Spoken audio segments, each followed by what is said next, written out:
Alright, this is my review of the book Beyond the Water's Edge by Janine Eby.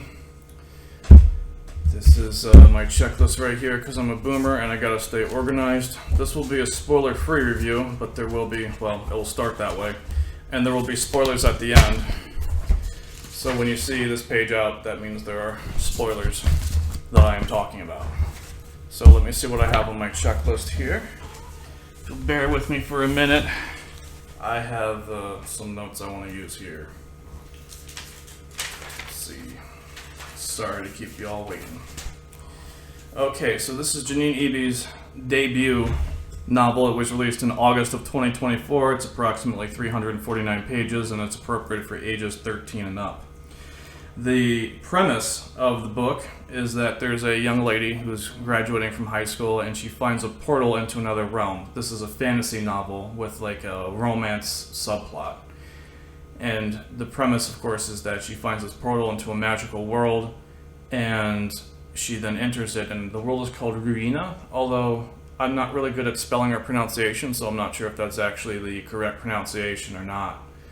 But she goes into that world and starts an adventure. So that's pretty much how the story goes, without spoiling too much. The POV character is named Alara. She's the sole POV character. The book is written in third-person omniscient, so sometimes you get a slightly different point of view, but it's primarily hers. Alright, let's see what we got next on this checklist here. Setting. So the first act, I guess this is slightly spoilers, but the first act takes place in kind of like the ordinary world, like the one that we're in, and then the second and third act are really in the Ruina, the magical world that she enters. The world of Ruina contains magic, and there's also a lack of time, or rather, it's really more like the Egyptian concept of eternity. There's no time passing, it's not infinite time, but I guess that's kind of splitting hairs mythologically speaking. Alright, let's see, we got characters. So primarily the book is about Alara. There's also a character named Enver, which is a young man who she meets. There's a guy named Enzi, and there's a character also called Desir. In terms of characterization arcs, Alara starts out kind of, I guess you could say, a bit naive. I mean, she is kind of like a young person. But that's kind of to be expected. That kind of fits into her arc as like breaking through illusions and figuring out what reality is and how the world actually works.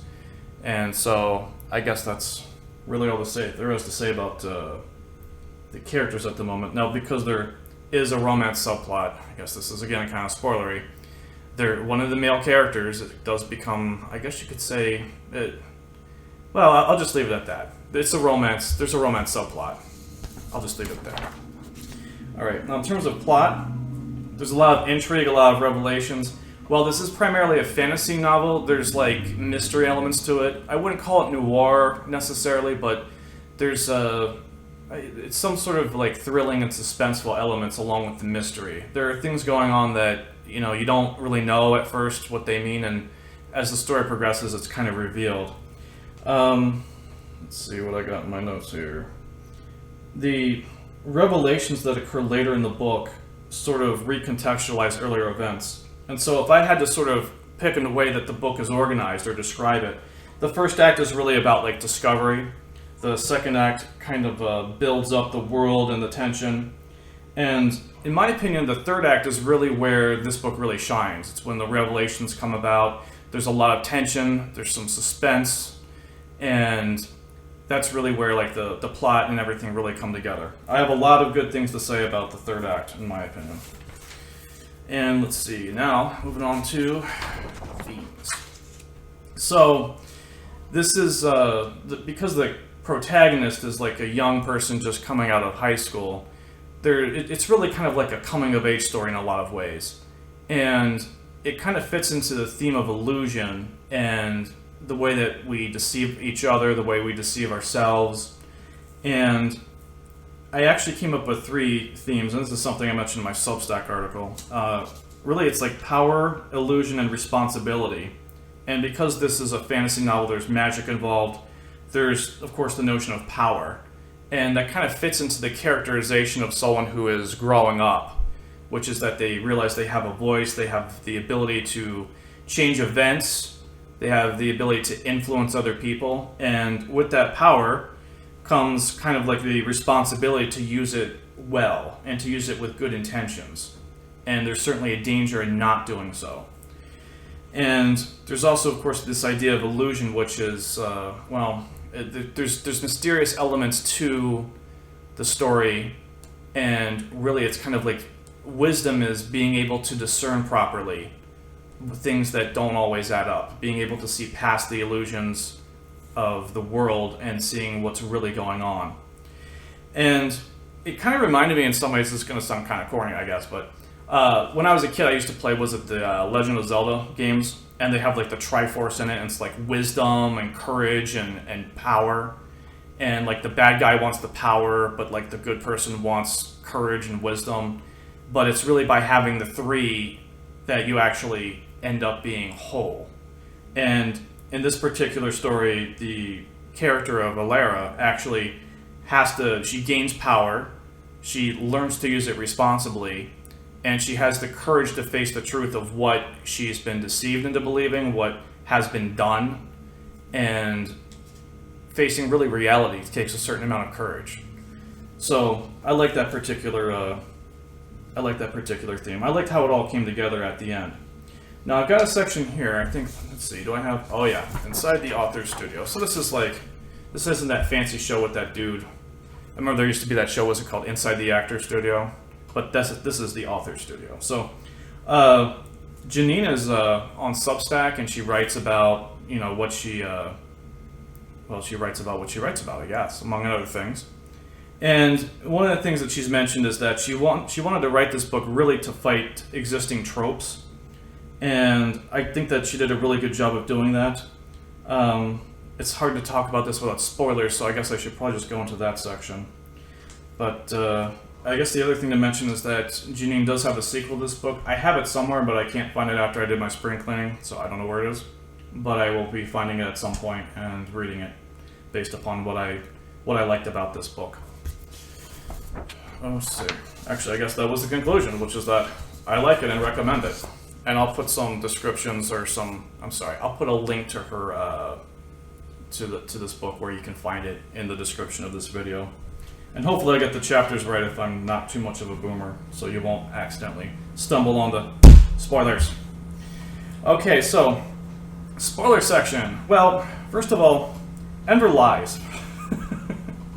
And when Janine was talking about, not giving into tropes, but just breaking them instead, she did mention something about how, in a lot of fantasy stories you read, or really just in fiction in general, there's the stereotypical bad boy, and then a girl comes along and fixes them. But instead she wanted to show something that was kind of more realistic, which is that, evil people are evil. we would like to think that people change. A lot of them just unfortunately don't. And maybe this is because I have a minor in psychology and I'm in my 40s, but I can tell you that, without getting into all the nitty-gritty details, people that are what's the better word? I guess I'm just going to say borderline psychotic or sociopaths, narcissists, whatever you want to call them. There's a whole spectrum of things called cluster B personality disorders. And folks that really are crazy and violent, they generally stay that way. That's really all I can say. And so I like the fact that there's something realistic, even though this is a fantasy novel. It's about the themes and the characterization are based off of things that are very real. And I like that a lot. Also, speaking of Enver's lies, I'm going to grab the book here for a second. I have it bookmarked here where I put in another lie. I thought I wrote yet another Enver lie. I think I may have put that somewhere else, but there's just so many times that he lies in here, and you kind of catch him, and you're like, oh, just please stop believing him, because he's obviously a liar, and he's obviously something between a creep and a schizo. But let's see, I have in my notes here that the second act really brought up the creepiness factor. And I mean that in a good way. It brought up there were things about it. I remember something I thought about was the movie Rosemary's Baby, where there was a creepiness factor to that, where it was a horror film, but it was shown in a very domesticated way. Because in the second act, they go into, of course, the house, And it just gets increasingly awkward. Like, you know that something is off and something is wrong, but you don't quite know what it is. And I think Alara gradually comes to realize that there's something very wrong, but like it's too late to do anything about it. And I thought that was for some pretty good storytelling there. The third act, once they enter the mist, that's where for me it really picked up. And I liked how at the end she fights this invisible Lang, because to me, this is what I think makes it like, for me this is why it's like a 5-star book. The invisible Lang is a perfect like final thing for her to fight, like a confrontation at the end, because really the whole novel's been about her not being able to see past the illusions, the lies of Enver, and what's really happening, and she can't like pierce the veil of deception. And her character arc is really being able to, finally face reality, finally actually getting through to the other side, or, however you want to call it, like, seeing past the illusions, seeing past the lies, really understanding what's going on. The ending really was a convergence of theme, character, world building, and everything else, and I really liked that a lot. I thought that was it was excellent. Now the book kind of does end on a cliffhanger, but I didn't really mind. I think that the core of the story was really resolved, but there was room for it to sort of move into the sequel. So I didn't think that was a big deal. And let's see what else I got here. That's pretty much all I have.